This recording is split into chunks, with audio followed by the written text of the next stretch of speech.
Hello dear students. चलिए आज का लेक्चर जो है आपका जो लास्ट लेक्चर था मैथमेटिकल टूल्स उसका सेकंड पार्ट है। इसका मतलब फर्स्ट लेक्चर में हमने ये पॉइंट्स कवर किए थे जो फॉर्मूले में ऑलरेडी लिख चुका हूँ, और आज का जो हमें रिमेनिंग डिफरेंशिएशन का जितना भी पोर्शन है हमारे पास, एक तो हमें वो कंप्लीट करना है and the second one is integration. ठीक है, तो हमारे पास ऑलमोस्ट 6 फॉर्मूले हमने कंप्लीट कर दिए थे, जिसमें x to the power n का डिफरेंशिएशन था, किसी कांस्टेंट का डिफरेंशिएशन था, और अगर कोई कांस्टेंट और कोई फंक्शन दोनों हैं तो उसमें क्या केस होता है, दो फंक्शन प्रोडक्ट में है तो उसमें क्या केस होता है, sine x cos x trigonometric functions हैं, इनका डिफरेंशिएशन क्या होता है, ये सारी चीज़ें हमने क्या की थी, कवर की थी। चलिए आज फॉर्मूला नंबर 6 था, अब हमारे पास फॉर्मूला नंबर 7 है। फॉर्मूला नंबर 7, इसमें देखिए अब हमारे पास क्या है, जो लास्ट फॉर्मूला हमने शायद आपको याद होगा, हमने ये वाला फॉर्मूला जो लास्ट अटेम्प्ट किया था प्रीवियस लेक्चर में वो ये वाला था। अब नेक्स्ट आगे बढ़ते हैं हम फॉर्मूला नंबर 7। ठीक है, फॉर्मूला नंबर 7 में मैं कह देता हूं कि अगर सपोज हमारे पास क्या है, y is equal to u over v है। अभी हमारे पास u और v किसके फंक्शन है, same as it is x का ये फंक्शन है सपोज, तो हमें क्या करना है, we have to calculate dy over dx, right. So चलिए स्टार्ट करते हैं।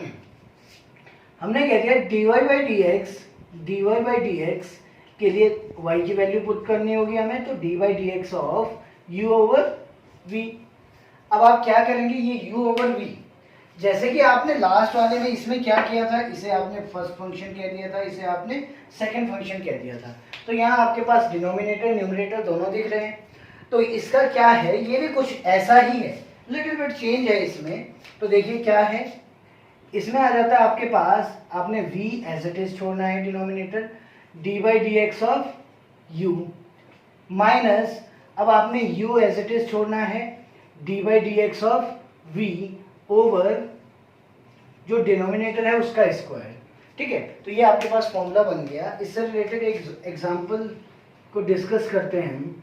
ठीक है, हमने कह दिया कि सपोज एग्जांपल में है आपके पास y is equal to sine x over cos x. अब आपको क्या करना है, इसके लिए dy बाई dx फाइंड करना है। तो देखिए dy बाई dx कैसे फाइंड करेंगे आप, same as it is dy by dx, dy by dx of sine x over cos x. ठीक है जी, तो ये आपके पास आपने एज इट इज सिंपली एक ऑपरेटर को ऑपरेट कर दिया जो। ठीक है, अब यहां पे क्या करना है आपको, cos x as it is, d by d x of sine x. समझ रहे हैं आप लोग, कॉस एक्स आपने एज इट इज रख दिया, d by d x of numerator, minus उसके बाद आपने क्या कर दिया, sine x as it is रख दिया, d by d x of क्या हो जाएगा आपके पास, denominator cos x over this is what, cos square x. अब देखिएगा आगे बढ़ते हैं हम, cos x as it is, d by d x of sine x, आपके पास जो टेबल दिया हुआ है साइन एक्स का क्या था आपके पास, कॉस एक्स, तो into cos x minus sine x as it is, d by d x of cos x. Now dy dx of cos x is equal to minus sin x. ठीक है, ये क्या हो जाता है आपके पास, dy dx of cos x is equal to minus sin x. तो ये क्या हो गया, minus sin x over cos square x is equal to, ये क्या हो जाएगा आपके पास, cos square x minus minus के कारण क्या हो जाएगा प्लस, तो आप क्या कह सकते हैं, cos square x plus sin square x over cos square x। अभी आपको एक फॉर्मूला ट्रिग्नोमेट्री से पता है, here we know that, क्या जानते हैं हम, cos square x plus sin square x is equal to क्या हो जाएगा आपके पास 1। ठीक है, आप इस वैल्यू को इसमें पुट करोगे तो आपके पास dy by d x, then dy by d x क्या हो जाएगा आपके पास, ये तो 1 by cos square x, 1 by cos square x, 1 by cos square x क्या हो जाता है, मैंने आपको स्टार्टिंग में बताया था, 1 बाई कॉस स्क्वायर एक्स क्या हो जाता है आपके पास, सेक स्क्वायर एक्स। क्योंकि 1 बाई कॉस एक्स क्या है आपके पास, सेक एक्स, तो आप क्या कह सकते हो इसे, this is what, sec square x.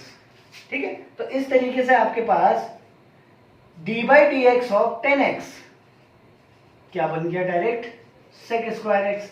तो एक हमने एप्लीकेशन भी सॉल्व कर दिया कि इस तरीके का जो फंक्शन होगा, इस केस में आपने देखा ऊपर भी हमारे पास x का फंक्शन था, ये भी x का फंक्शन था, तो इस तरीके से हमने क्या कर दिया, इसे सॉल्व कर दिया। ठीक है, आगे बढ़ेंगे तो आपके पास एक फॉर्मूला और ऐड कर देते हैं। फॉर्मूला नंबर ये था आपके पास 7 एंड दिस इज 8। अभी नेक्स्ट आपके पास लॉगरिथम और जो लॉगरिथम फंक्शंस होते हैं और जो एक्सपोनेंशियल फंक्शंस होंगे, ठीक है, तो इनका जो मैं एक अलग से लेक्चर बनाऊंगा, आप लोगों ने पूछा भी था, तो इसी बेसिस पे मैं इसका एक अलग से लेक्चर बनाऊंगा। तो ध्यान दीजिए, अभी मैं केवल फॉर्मूला लिखूंगा, formula number 9। Formula number 9, if कोई भी फंक्शन हमारे पास लॉगरिथम में हो, लॉगरिथम में क्या हो जाता है आपके पास, लॉग एक्स। ठीक है, तो इस तरीके का फंक्शन है आपके पास, तो d by d x of log x, log base e x is equal to, बस अगर आपके पास कोई फंक्शन इस तरीके में आता है, ठीक है, तो उसका डिफरेंशिएशन क्या हो जाता है, डायरेक्टली 1 बाई एक्स। समझ रहे हैं आपको। Next formula number 10, formula number 10 में आपके पास आता है d by d x of e to the power x. E to the power x exponential function है, ठीक है, तो एक्सपोनेंशियल फंक्शन और लॉग एक्स पे एक सेपरेट वीडियो बनेगा, तो ये इंटीग्रेशन के बाद आपको मैं प्रोवाइड कर दूंगा। तो d by d x of e to the power x is equal to होता है e to the power x. Exponential function में जितना कि हमें फिजिक्स में यूज करना है, उसमें क्या हो जाता है, जो ये ई टू दी पावर एक्स वो एज इट इज किस में कन्वर्ट हो जाता है, e to the power x में कन्वर्ट हो जाता है। ठीक है, तो ये आपके पास फॉर्मूले हैं। एक फॉर्मूला आपके पास ये हो गया, एक फॉर्मूला आपके पास ये हो गया, एक फॉर्मूला आपके पास ये हो गया। तो ये इस तरीके से आपके पास क्या है, कुछ फॉर्मूलेज हैं। ठीक है, और एक आपके पास जो आपने बेसिकली बनाया था d y over d x, वो ये है फॉर्मूला नंबर 7। तो इतने देखो, जितने फॉर्मूले आपको कराए गए हैं, ये अभी बेसिक फिजिक्स में आपको इनको यूज करना, कहीं ना कहीं अगर आपके पास रिफ्लेक्ट होते हैं, और अगर आपके पास फिजिक्स सब्जेक्ट है तो आपको ये आना चाहिए। ठीक है, कभी कभी क्या होता है कि बायो स्ट्रीम वालों को लगता है कि नहीं हम क्या करेंगे इंटीग्रेशन डिफरेंशिएशन के, लेकिन आपको पता नहीं है, जब आप अप्लाइड फिजिक्स में जाओगे तो अप्लाइड फिजिक्स में आपको मैथमेटिकल टर्म्स बहुत ज़्यादा यूज करनी पड़ेगी। तो ये एक तरीके का वेपन है। ठीक है, इसमें कोई कंडीशन नहीं है कि नहीं इसे मैथ्स वाला ही इम्पोर्टेंट, उसके लिए ही इम्पोर्टेंट है, या बायो वालों के लिए इम्पोर्टेंट नहीं है। आज थोड़ा सा गर्मी ज़्यादा है तो इसलिए थोड़ा सा प्रॉब्लम होगी। ठीक है, तो आप इस तरीके से क्या कर सकते हैं, इन फॉर्मूले जितने भी फॉर्मूले हैं ये अप्लाइड है। अब इस पर एक क्वेश्चन हम कलेक्ट कर देते हैं। हमने क्या किया, एक एग्जाम्पल ले लिया जिसमें कह दिया हमने y is equal to 2 e to the power x plus log base e x. ठीक है, अभी इतना ही लेंगे, कुछ दूसरा भी लें, चलो इतना इनफ है। एक क्वेश्चन इस पे करा दिया और लास्ट मैंने आपको करा दिया था। अब आपको क्या करना है, d y over d x find करना है। तो आप क्या कह सकते हैं, डी बाई डी एक्स सबसे पहले 2 e to the power x पे ऑपरेट होगा, plus d by d x, फिर उसके बाद किस पे ऑपरेट हो जाएगा, लॉग बेस ई एक्स पे। अभी फॉर्मूले के अकॉर्डिंग आपने क्या कहा था कि कांस्टेंट मल्टीप्लाई में है तो कांस्टेंट क्या करते हैं आप बाहर ले लेते हैं, और जो e to the power x का d by d x of e to the power x था वो as it is e to the power x बन जाता है। तो 2 e to the power x plus d by d x of log base e x, आपके पास क्या था 1 बाई एक्स। तो आप सिंपली क्या, ये आपके पास इस तरीके से आपको क्या करना है, डिफरेंशिएशन करना है। ठीक है, तो इतना नॉर्मली डिफरेंशिएशन का पोर्शन आया है आपके पास। अभी मैं नेक्स्ट स्टेप जो है वो इंटीग्रेशन करवा रहा हूँ, स्क्रीनशॉट ले लीजिए।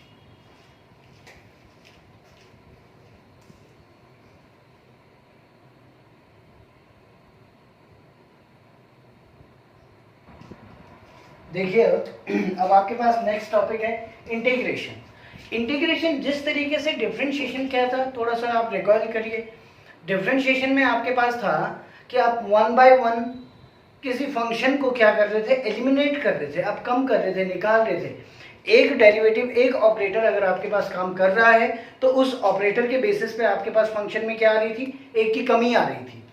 इसका मतलब क्या था कि अगर बैग में मैंने क्या कहा कि बॉल्स पड़ी हुई हैं तो आपको बॉल्स पिक आउट करनी है, तो आप क्या कर रहे हैं, एक एक करके बॉल को बाहर निकाल रहे हैं। तो एक टाइम ऐसा आएगा कि बॉल, वो जो बैग है आपके पास वो बिल्कुल एम्प्टी हो जाएगा। तो अब यहाँ पे इंटीग्रेशन का मतलब क्या है, इंटीग्रेट करना मतलब होता है आप जोड़ना। आपको क्या करना है, अब एक एक करके फंक्शन को वापस लेके आना। इसका मतलब क्या कह सकते हैं आप कि जिस तरीके से आपके पास डिफरेंशिएशन था उसी तरीके से आपके पास इंटीग्रेशन भी होगा। बस जो आपके पास पॉइंट है वो जस्ट क्या होगा, इसका अपोजिट मैनर होगा। ठीक है, डिफरेंशिएशन का अपोजिट मैनर होगा। अगर आपको वीडियोस पसंद आ रहे हैं, ठीक है, अगर आप ध्यान दे रहे हैं, आपको समझ में आ रहा है, तो प्लीज़ लाइक करिए, शेयर करिए और सब्सक्राइब करना मत भूलिए। तो देखिए, इंटीग्रेशन की बात करें अगर हम, तो इंटीग्रेशन हमारे पास क्या होता है जी, दो टाइप का होता है। एक होता है आपके पास इंडेफिनिट इंटीग्रेशन और एक होता है आपके पास डेफिनेट इंटीग्रेशन। अब इनडेफिनेट और डेफिनेट में क्या डिफरेंस है? इनडेफिनेट का मतलब ये है कि आपको इतनी सारी चीज़ें ऐड करनी है कि आपके पास कोई लिमिट नहीं है, और डेफिनेट में आपके पास डिसाइडेड है, प्री डिसाइडेड है कि आपको अगर इस बैग में बॉल्स एंटर करनी है, बॉल्स फिलअप करनी है, तो आप क्या कर सकते हैं, 1 बाय 1 अगर आपके पास दिया हुआ है, नहीं, सेकंड नंबर से लेकर 10 नंबर तक की बॉल्स आपको सारी इस बैग में डालनी है, बट प्रोसेस क्या होगा, वही अगेन 1 बाय 1। समझ रहे हैं आप लोग? तो एक डेफिनेट हो गया, मतलब आपके पास प्री डिसाइडेड है कि क्या आपके पास डेटा दिया हुआ है, और एक इनडेफिनेट है, आप करते जाओ उसे। ठीक है, तो इनडेफिनेट में अगर हम किसकी बात करें, इनडेफिनेट की बात करें,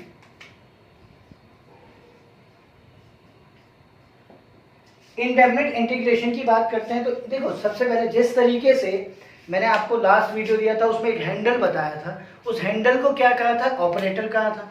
और अगर हम डिफरेंशिएशन की बात करें तो वो ऑपरेटर आपके पास क्या आ रहा था, डी वाई डी एक्स, और जो भी वेरिएबल है आपके पास, यहाँ भी एक ऑपरेटर आता है। अगर वेरिएबल एक्स है तो आप क्या कह सकते हैं, ये वाला साइन आएगा किसका, इंटीग्रेशन का, और ये डी एक्स। तो ये कंप्लीट आपके पास क्या है, एक ऑपरेटर है। बस आपको जिस पे इसे ऑपरेट करना है वो वाली टर्म आप यहाँ पे एंटर करेंगे। समझ रहे हैं आप लोग? ये ऑपरेटर है इस तरीके से। ठीक है, तो अब देखिएगा जिस तरीके से x to the power n, अगर मैंने कह दिया कि y is equal to formula number 1, ठीक है, इसमें कुछ लिमिटेड फॉर्मूला बताऊंगा मैं आप लोगों को, तो y is equal to x to the power n। अब इसका जो इंटीग्रेशन होगा, मैंने क्या कहा, आपको जस्ट क्या करना है, ये पोर्शन उठा के यहाँ पे रखना है। किस तरीके से बनाते हैं, कुछ इस तरीके से आपने ये साइन बनाया। उसके बाद यहाँ पे आपके पास ये क्या रहेगा, ब्लैंक पोर्शन, जिस पे आपको अप्लाई करना है, और इसके साथ क्या आ जाएगा, dx। अगर वेरिएबल dx है और यहाँ पे क्या पुट करना है आपको, y, तो ये इज इक्वल टू क्या हो गया आपके पास, इंटीग्रेशन किसका, x to the power n, किसके रेस्पेक्ट में, x के रेस्पेक्ट में। तो ये आ जाता है आपके पास। देखिए जिस तरीके से अगर मैं डिफरेंशिएशन की बात करूं तो n x to the power n minus 1, गौर करने वाली बात कहाँ पे है हमारे पास, x to the power n minus 1, मतलब एक फंक्शन की कमी आ रही है। सिमिलरली आपको यहाँ गौर करने वाली बात क्या हो जाएगी, x to the power n plus 1 over n plus 1। यहाँ पे क्या हुआ, देखो इस n प्लस 1 पे मत जाइए आप क्या देखेंगे बेसिकली कि n प्लस 1, मतलब इसमें एक पावर ऐड हो चुकी है। इंटीग्रेशन का मतलब आप कलेक्शन मोड में हो, ठीक है, और डिफरेंशिएशन का मतलब आप रिडक्शन मोड में हो। ठीक है, तो आपके पास इंटीग्रेशन ऑफ y dx क्या आ गया जी, x to the power n plus 1 over n plus 1, plus अगर हमारे पास डेफिनेट नहीं है, डिफाइंड नहीं है ये इंटीग्रेशन, तो उसे बैलेंस करने के लिए हम कोई भी एक कांस्टेंट यूज कर देते हैं। तो हमने क्या कह दिया, plus c, no problem at all, right. आगे बढ़िए आप, ये तो था आपके पास फॉर्मूला नंबर 1, ठीक है। अब फॉर्मूला नंबर 2 की बात करते हैं अगर हम, ठीक है, दिस वाज फॉर्मूला नंबर 1। अब फॉर्मूला नंबर 2 की बात करते हैं तो आप कोई सा ही फॉर्मूला उठा दीजिए। डी बाई डी एक्स अब कॉन्स्टेंट था, जीरो हो रहा था। जब आपके पास बैग में कुछ होगा ही नहीं तो क्या निकालोगे आप, जीरो। ठीक है, अब आपके पास बैग में कुछ है ही नहीं, लेकिन आप उसमें क्या कर रहे हो, एंटर कर रहे हो बॉल को। ठीक है, तो आपके पास कुछ ना कुछ क्वांटिटी बढ़ेगी। देखते हैं। अब आपने क्या कह दिया कि y इज इक्वल टू 4 है, suppose this is a constant. ठीक है, नाउ यू हैव टू, आपको क्या करना है, y dx निकालना है। तो dy dx, sorry y dx निकालना है, तो इंटीग्रेशन y की वैल्यू आपने 4 रख दी। क्या मैं इस 4 के साथ x टू दी पावर 0 लिखूंगा तो कोई प्रॉब्लम होगी? x टू दी पावर 0 कोई भी क्वांटिटी हो उसकी पावर 0 का मतलब क्या होता है, 1। तो 4 इंटू 1 रहा होगा ये यहाँ पे, 4 इंटू 1। इस 1 को मैंने x टू दी पावर 0 लिख दिया और dx कर दिया। ठीक है भैया, तो आप क्या कह सकते हैं, 4 तो बाहर आ जाएगा कांस्टेंट हम। अब x टू दी पावर 0 आपके पास बच जाएगा dx। तो यहाँ पे आप क्या कह सकते हैं, 4 x to the power 0 plus 1 over 0 plus 1, कोई प्रॉब्लम नहीं है। प्लस एक इंटीग्रेटिंग कांस्टेंट आ गया आपके पास c। तो इस केस में आपके पास क्या हो गया, इंटीग्रेशन dx किसके इक्वल हो गया, x प्लस c के इक्वल हो गया। ये आपके पास फॉर्मूला बन गया, कोई प्रॉब्लम नहीं है जी। Next formula, formula number 3। Formula number 3 और इसके बाद बेसिक है, उनका सॉल्यूशन नहीं है, हम नॉर्मली इन्हें बस एक्सप्रेस करेंगे। इंटीग्रेशन साइन x dx ये हो जाता है जी माइनस कॉस एक्स, अपोजिट होगा ना डिफरेंशिएशन के, तो minus cos x plus c. Formula number 4, integration cos x dx is equal to sine x plus c. यहाँ देखिए थोड़ा सा साइन एक्स का कॉस एक्स हो रहा था, जबकि कॉस एक्स का माइनस साइन एक्स हो रहा था। यहाँ साइन एक्स का माइनस कॉस एक्स हो रहा है, कॉस एक्स का साइन एक्स हो रहा है। अगर हम बात करते हैं किसकी, formula number 5, integration e to the power x dx, तो ये तो as it is e to the power x plus एक कांस्टेंट सी आ जाएगा आपके पास। अगर आप बात करते हो नेक्स्ट फॉर्मूले की, तो formula number 6, integration 1 upon x. Now 1 upon x, वहाँ log x का 1 अपॉन एक्स हो रहा था, यहाँ 1 अपॉन एक्स का इंटीग्रेशन क्या हो जाएगा आपके पास, log बेस x प्लस सी। समझ रहे हैं आप लोग? तो ये आपके पास क्या आ गया, इस तरीके से फॉर्मूले आ गए। अगर दूसरा फॉर्मूला, अभी मैं ये प्रोडक्ट और डिवीजन वाला नहीं बताऊंगा, इतना आपके पास यूजफुल नहीं है।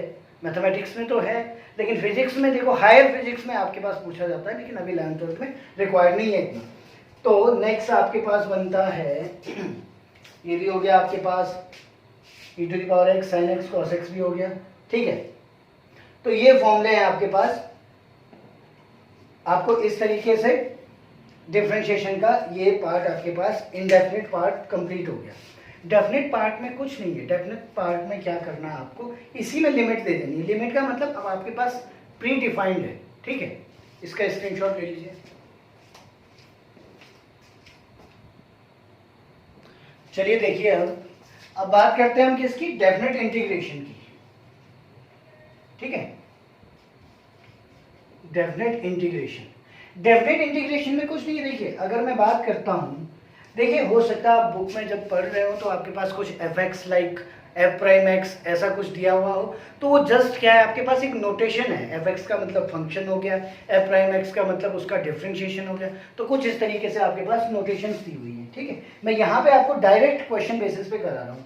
तो जैसे कि आपने क्या कह दिया, x to the power n d x, ये आपके पास कोई था, लेकिन इसने क्या बोल दिया कि अभी लिमिट a से लेकर b तक जा रही है। मतलब आपको इस फंक्शन के अंदर जो सम कर रहे हो आपको कहां से कहां जाना है, a से लेकर b तक जाना है। तो इस केस में x to the power n plus 1 over n plus 1 तो एज इट इज हो जाता है। ठीक है, पर जो ये लिमिट है, इस लिमिट में भी देखिए, इसे कहते हैं आप लोअर लिमिट और इसे कहते हैं आप अपर लिमिट। ठीक है, तो आपने क्या कर दिया, यहाँ पे आपने लोअर लिमिट लिख दिया, यहाँ पे आपने अपर लिमिट लिख दिया, जो आपने अप्लाई किया था। अब करना क्या है, हो ये आपके पास क्या है, एक कांस्टेंट टर्म है n+1, बाहर लेना चाहो तो ले लीजिए। ठीक है, लेकिन अगर नहीं लेना चाह रहे हो आप तो रख दीजिए, कोई प्रॉब्लम नहीं।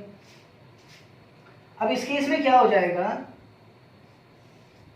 सबसे पहले आपको क्या करना है, अपर लिमिट अप्लाई करनी है।